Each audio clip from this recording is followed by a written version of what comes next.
swim! Oh my god, oh my god, oh my god! This sucks!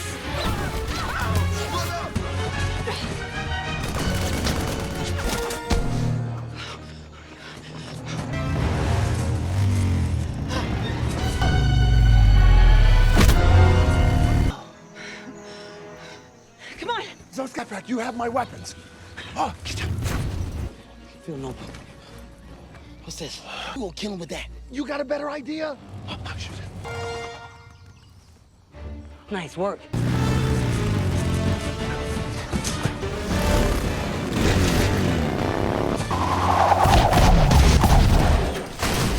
Here they come. We gotta go. I can't outrun those guys. Rather die. Jump on my back. Nope, I'm gonna die.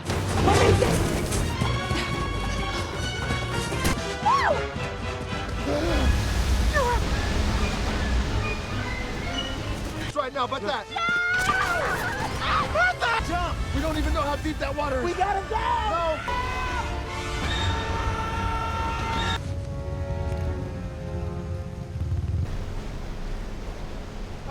I think I'm... Uppercut. Head smash! Block! Kablam! That is insane. Put it in my backpack.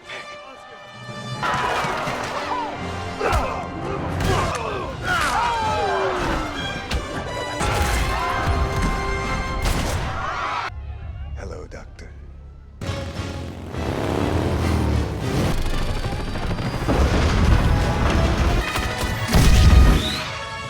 Whoa!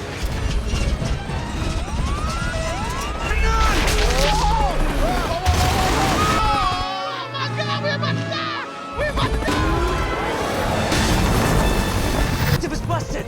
What? It controls a plate up there, which... That'll be good. There's no way that's good news. Albino rhino! Indigenous to Jumanji. They're huge, white, scary, and stupid. Close! My stomach's starting to bother me a little bit. Tell me what to do. You gotta connect the flight control rod to the... Spencer, where are you going? Hurry up, thingy! Pull myself up towards these deadly helites. Here's that rod thingy.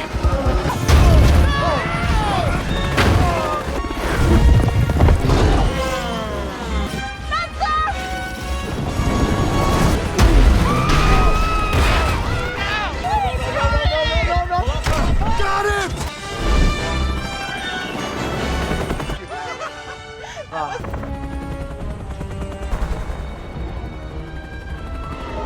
It's like they're protecting it or something. Shoelaces. I'm your valet. Whatever you need, I can... For what?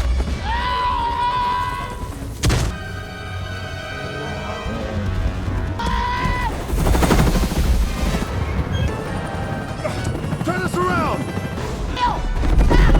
Oh my God! But I tell you, roll 90 degrees to the right! Just push me up! Wow!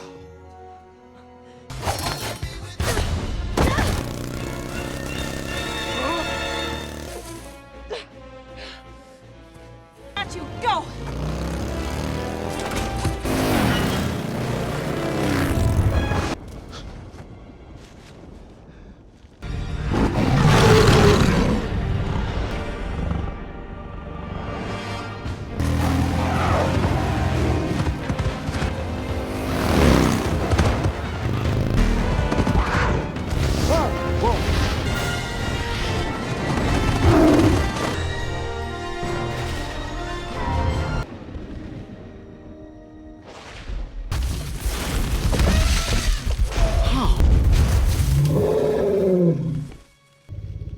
What's up?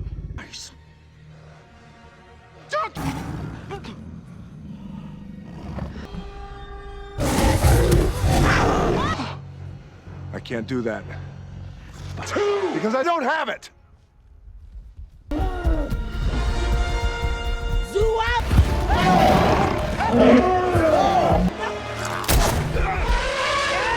Douchebag! You suck! On the climb.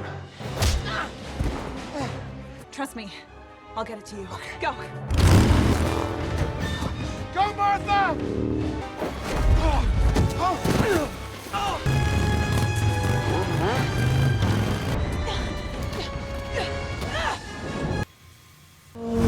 It's my weakness.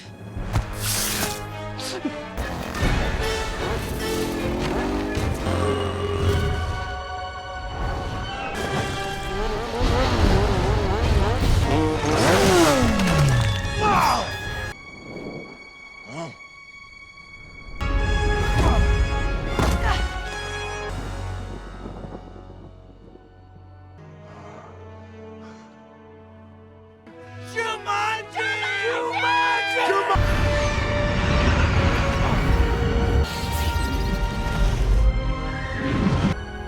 In 1996, teenager Alex Mason Guccione receives the original and cursed Jumanji board game after his father finds it while jogging on a beach, but puts it aside, dismissively noting that nobody plays board games anymore, instead playing a video game involving motorcycles. Overnight, the game changes so that the box's contents are now a video game cartridge, but when Alex puts it in his console and turns it on, he vanishes. 20 years later, high school student Spencer Gilpin Alex Wolf is sent to detention for helping his former best friend, Anthony Fridge Johnson, Sarah Darius Blaine, with his homework by writing Fridge's essays for him.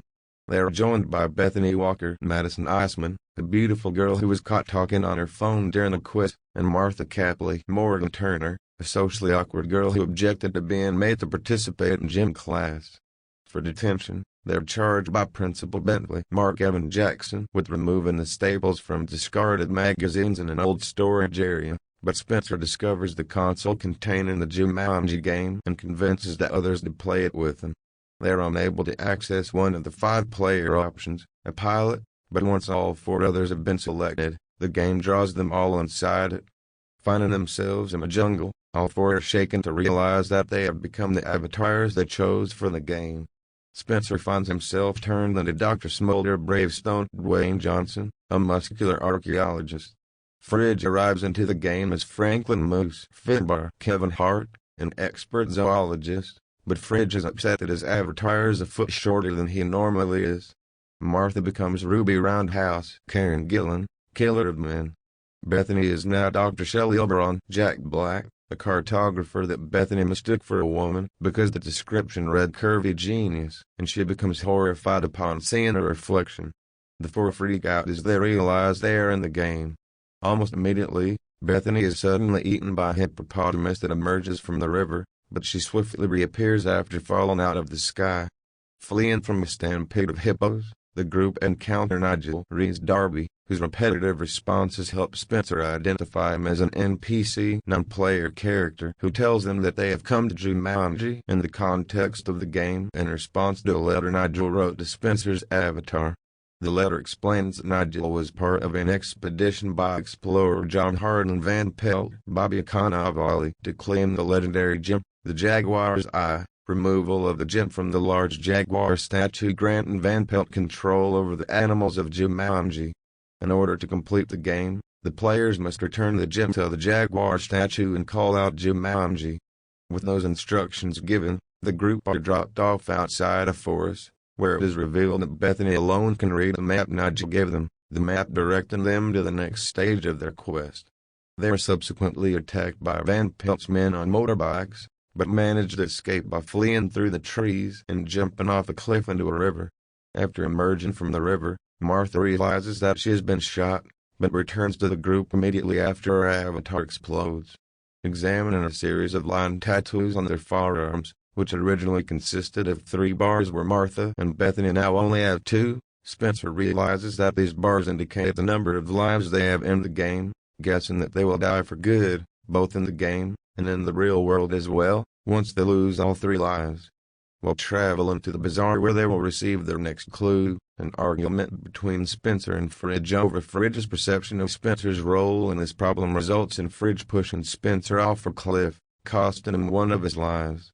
In the bazaar, Fridge loses 1 of his lives when he eats cake, previously identified as one of his character's weaknesses, and explodes, drawing the attention of Van Pelt's minions. Fortunately, before they are attacked, They discover their next clue hidden in a basket containing a snake, which the team are able to acquire by pooling their skills and coming together, allowing Spencer to catch the snake while Fridge defangs it. When Van Pelt's forces attack, Spencer attempts to fight them off, but they are soon confronted by Van Pelt himself, only just escaping when another player uses a smoke grenade as a distraction and leads them to a secret passage. The fifth playable character introduces himself as the pilot Jefferson Seaplane McDonough Nick Jonas, who says his real name is Alex. He leads the gang away. Alex takes the four to a treehouse that once belonged to Alan Parrish, Robin Williams' character from the original movie. He makes margaritas for the gang, and Fridge gets drunk. Alex mentions that he has been stuck in the game for months, and he hasn't been able to get to the transportation shed to get himself out. Alex has used up 2 of his lives and been unable to progress further without the others due to his limited skills, but has identified the transport shed where they will acquire the means to move on. While Bethany teaches Martha on how to flirt to distract the guards, Alex's dated references lead Spencer and Fridge to realize that he is Alex Vreek. Alex in turn, being shocked to learn that he has been trapped in the game for over 20 years. Although Alex suffers a panic attack, the team are able to gain access to the transport shed after Martha taps into her character's strength dance combat, subsequently helping Alex recognize that they can complete the game by working together. There's a brief panic when damage to the helicopter traps it in a canyon in front of a rampaging herd of white rhinoceros, but Spencer is able to repair the damage and help them ascend. Unfortunately, they lose the gem when it falls out of Fridge's backpack, but Spencer is able to reclaim the gem after using Fridge as a sacrifice to draw the rhino herd's attention, subsequently ordering Alex to spin the helicopter in time to catch Fridge as he responds. Once they land, Alex is stung by a mosquito and begins to die due to his avatar's weakness, but Bethany saves him by giving him CPR, which passes one of her remaining lives to him. As they prepare for their next step, Spencer and Martha admit that they have feelings for each other in the real world, while Bethany begins to bond with Alex. Making their way to the Jaguar statue, they find themselves confronted by actual Jaguar guards, which costs Spencer one of his lives when he attempts to take the gem along the path to the statue alone. With Fridge's support, Spencer implements a plan where Martha takes out Van Pelt's approaching minions while the other 3 provide a distraction for the Jaguars, leaving Spencer to take one of the minions' motorbikes and continue to the statue. Van Pelt attempts to gain the advantage by taking Bethany hostage, but Fridge is able to drive the Jaguar guards away by befriending an elephant, only for the players to lose the gem when it is thrown away. While the others distract Van Pelt's minions, Spencer takes the bike to the top of the statue while Martha retrieves the gem from a pit full of snakes, using her character's weakness to venom to sacrifice her second life and respawn in a position where she can pass the gem to Spencer as she falls. With this action, Spencer places the gem in the statue and calls out Jumanji, ending the game and restoring the jungle to peace. With this victory, Nigel appears to congratulate the group, shaking their hands and returning them to the real world. Back in the storage room, all 4 detention students have returned to their true forms, but are saddened to find that Alex is not among them. As they walk home, they witness the Vreek household, which had fallen into disrepair as Alex's parents had no answers to his fate, has been fully restored. As a car parks outside the house to release a family, the father sees the former players and confirms that he is Alex, who emerged from the game in 1996 and changed his history, also revealing that he named his eldest daughter after Bethany. The following week at school, Spencer and Fridge are friends once again, and Bethany is making plans to go backpacking, while Spencer and Martha start dating. When they hear the drumbeats of Jumanji, they take the console out of the back of the school and Fridge drops a bowling ball on it, each intending that this will end the game once and for all. However, at the end of the end credits, Jumanji's menacing jungle drums play once again, suggesting the game still exists in some form to play another of its dangerous games. To play another Jumanji, a game for those who seek to find a way to leave their world behind. Released in 1995 and based on the children's book by author Chris Van Allsburg, the movie Jumanji, which starred Robin Williams, Bonnie Hunt, and Kristen Dunst, followed siblings Judy and Peter Shepard, who began to play a magical board game that has dire consequences. with the game manifesting its roll of the dice aesthetics into the real world. Judy and Peter, along with Alan Parrish, who was trapped in the game's world for 26 years, and Sarah Whittle, Alan's friend who witnessed him getting trapped in the game, must complete Jumanji in order to reverse the damage it has caused. Despite its mixed reviews from critics, Jumanji actually became a commercial box office success that year, earning roughly $262 million against its $65 million production budget, as well as become the 10th highest grossing film in 1995. That following year, the story of Jumanji returned, but on the small screen TV, returning as an animated series and continued the further adventures of Alan, Judy, and Peter. Although the show was mildly successful, lasting from 1996 to 1999 for 3 seasons, 40 episodes in total, and a somewhat spiritual successor feature film was released 2005 titled Zathura, A Space Adventure, was also based on Chris Van Allsburg. Despite its fame and popularity, never received a proper sequel. Now, roughly 22 years since the release of the 1995 film, Columbia Pictures, that is Sony Pictures, and director Jake Kasdan present a standalone sequel to the original film with Jumanji, Welcome to the Jungle. Is this long-awaited follow-up adventure worth a glance, or does it fail to impress its target audience and get lost in its own jungle? 4 different high schoolers, nerdy gamer Spencer Glepine, Alex Wolff, football jock Anthony Fridge Johnson, Sarah Darius Blaine, self-absorbed popular girl Bethany Walker, Madison Iceman, and shy bookworm Martha Calpe Morgan Turner find themselves serving detention together, for various reasons. While cleaning out a storage room as their punishment, the 4 teenagers stumble upon a mysterious retro video game called Jumanji. Intrigued by it, Spencer and Fridge manage to convince Bethany and Martha to take a break from their meanly task and play the game with them. Once they all choose their game characters, the 4 high schoolers magically get sucked into the world. Arriving inside the world of Jumanji, the teenagers quickly found out that they have transformed into their respective chosen characters, with Spencer becoming Dr. Smolder Bravestone Dwayne Johnson, Fridge becoming Franklin Moose Finbar Kevin Hart, Martha becoming Ruby Roundhouse Karen Gillian, and Bethany becoming Professor Sheldon Shelley Oberon Jack Black. The quartet soon come to discover that they possess unique abilities with their own strengths/weaknesses, as well as understanding the rules of being in a video game that is having 3 lives before it's game over. With no other choice and despite their differences, this foursome group is forced to work together, charged with completing a quest by removing the curse that has been placed on the world of Jumanji by the evil John Hardin Van Pelt, Bobby Cannavale. Oh, Jumanji. What can I say about this movie? Being a 90s kid and watching a lot of kids' TV shows and movies, both animated and slasher live-action ones, I do remember watching Jumanji a ton. My grandmother owned the VHS of this. Yes, I said VHS, so I would watch it a lot of times when I used to go over to her house. Even my brother and all my cousins would watch this movie with me, as we would know the movie by heart. Even quote it from time to time. Before ever seeing the movie, I do remember reading the original Jumanji book by Chris Van Allsburg, so I was kind of well-versed in the initial concept of the film, despite its theatrical changes for the feature film. In truth, in terms of entertainment, the movie Jumanji still holds up. Yes, some of the green screen effects for the film are considered dated by today's standards, but the story of Alan Parrish, Sarah Whittle, and the Shepherd siblings, Judy and Peter, and the dangerous board game they play is one of the favorite and one of my memorable movies of childhood. I do remember that there was going to be an animated Jumanji show, but I briefly watched, as I've only seen maybe only like 2 episodes.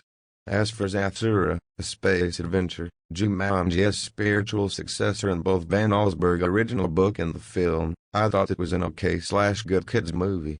Though it couldn't match the staying entertainment value as 1995 single quote as Jumanji was able to capture, Zathura, which was directed by Jon Favreau and starred Josh Hutcherson, Jonah Bobo, Kirsten Stewart, and Dax Shepard, still was a very similar tone of having a bunch of kids play a dangerous board game, switching the jungle setting of Jumanji for a science fiction one. All in all, Zathura was a modest kid-friendly spiritual sequel to Jumanji.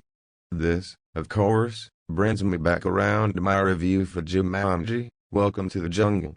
Just like how the ending of 1995 Jumanji film left it sort of open for a possible standalone sequel. Yeah, spoilers if you haven't watched the film. Many speculated for years, myself included, that Hollywood would eventually come around to producing a follow-up installment.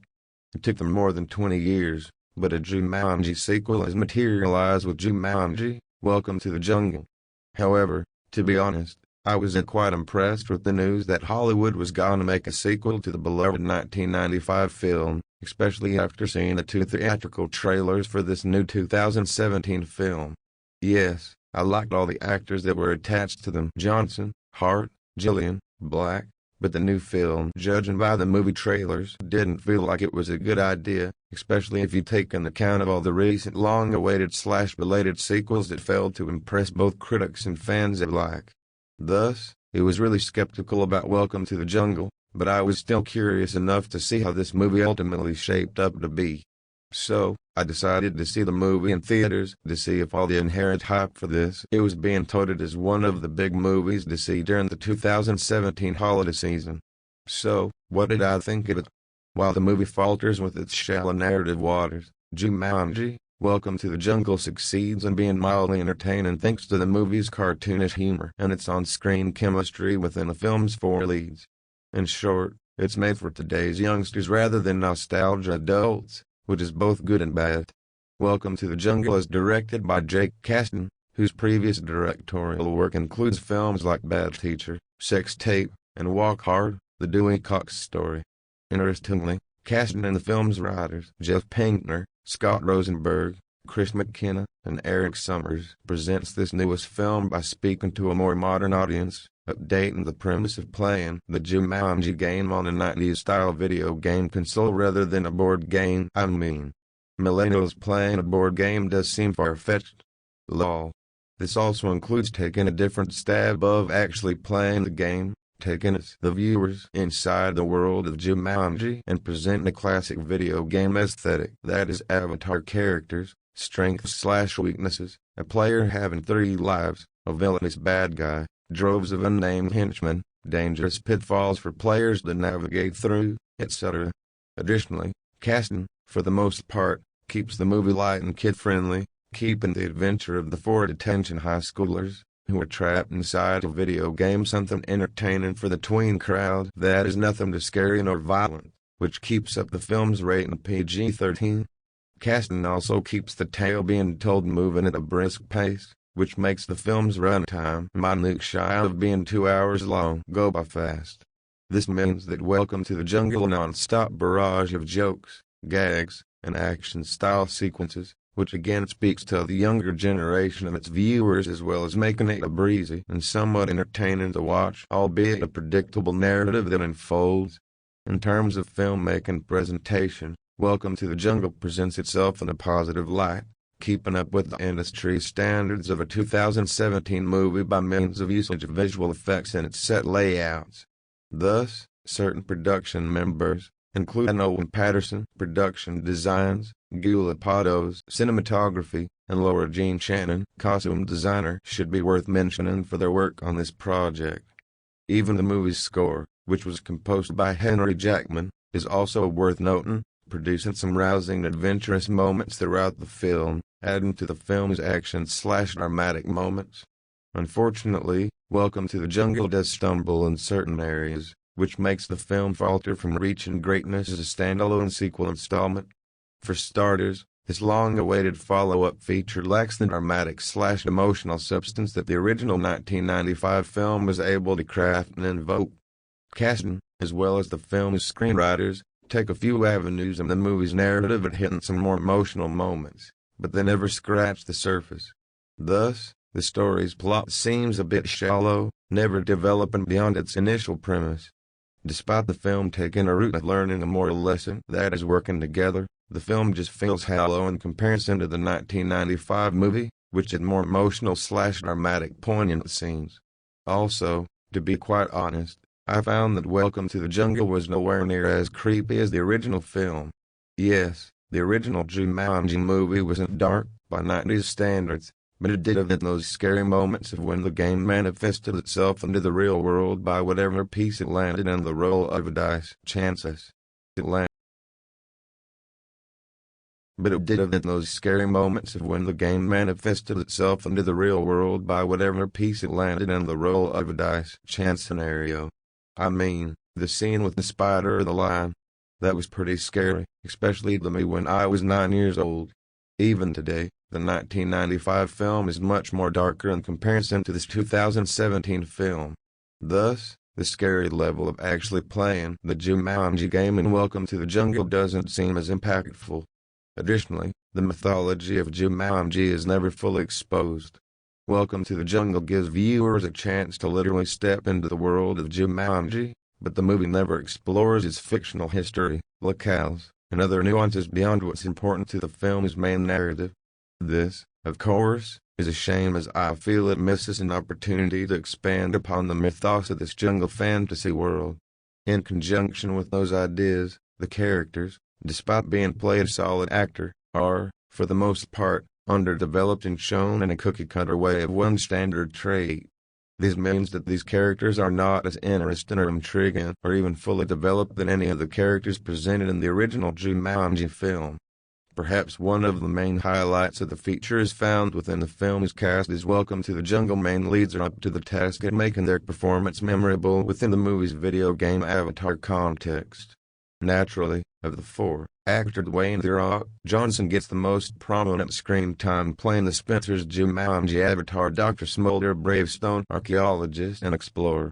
Johnson, known for his roles in San Andreas, Moana, and several films in the Fast and the Furious franchise, gives a humorous performance as Bravestone, providing the necessary star power found in elite actors as well as channeling the classic action hero archetype and shy/awkward persona of Spencer. Next, comedian actor Jack Black proves to be the funniest in his portrayal of Bethany's Jumanji avatar Professor Sheldon Shelby Oberon, cartographer and paleontologist. Known for his roles in Kung Fu Panda, School of Rock, and King Kong, Black has always been known for his comedy performance, but his performance in Welcome to the Jungle is a great one, especially since he plays a superficial teenage girl's persona stuck inside a man's body of which Black plays up hilariously.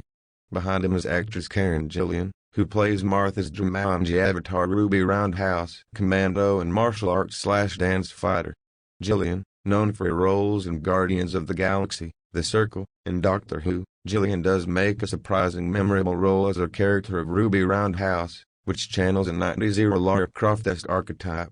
Gillian also does good in crafting Martha's shy personality into her character, which is supposed to be a deadly/beautiful female commando fighter. Lastly, comedian actor Kevin Hart, who plays Fridge's Jumanji avatar Franklin Moose Finbar, zoologist and weapons specialist. Unfortunately, Hart, known for his roles in The Wedding Ringer, Ride Along, and Think Like a Man, seems to be the weak link of the four leads by means that he sticks to his per-usual comedy /routine that many viewers have seen in his previous works, that is talking really fast and yelling a lot.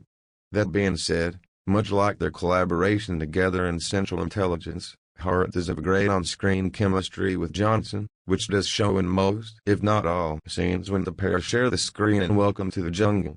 As for their teenage protagonist counterparts, Spencer, Fridge, Martha, and Bethany, the four youthful actors that were chosen do a good job in their respective roles.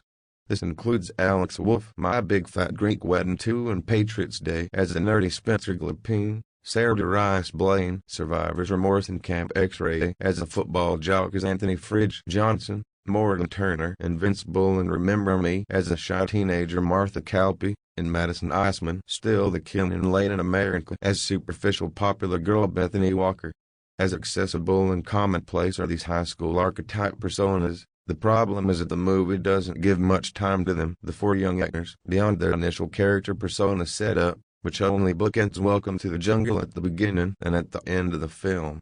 Thus, their acting ability is not called into question, but rather their minimal on-screen time that makes them less impressionable in comparison to their Jumanji avatar actors. Beyond the four main leads and their teenage counterpart, actor/singer Nick Jonas plays the character of Jefferson C. Plain McDonough, that is Alex Vreek's avatar character in Jumanji. Jonas, known for his roles in Jonas, Camp Rock, and Kingdoms, has that youthful swagger and easily conveys it in the movie. He actually plays an interesting plot point in the movie's narrative, so I won't give too much away about him.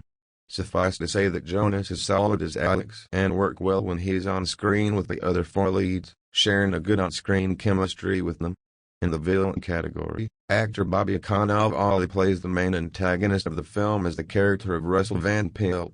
Known for his roles in Jasmine, Vinyl, and Spy, Cannavale has always done a great job in playing that villain bad guy in his filmography. See him in HBO's Boardwalk Empire, so he's a perfect fit for playing the baddie in Welcome to the Jungle.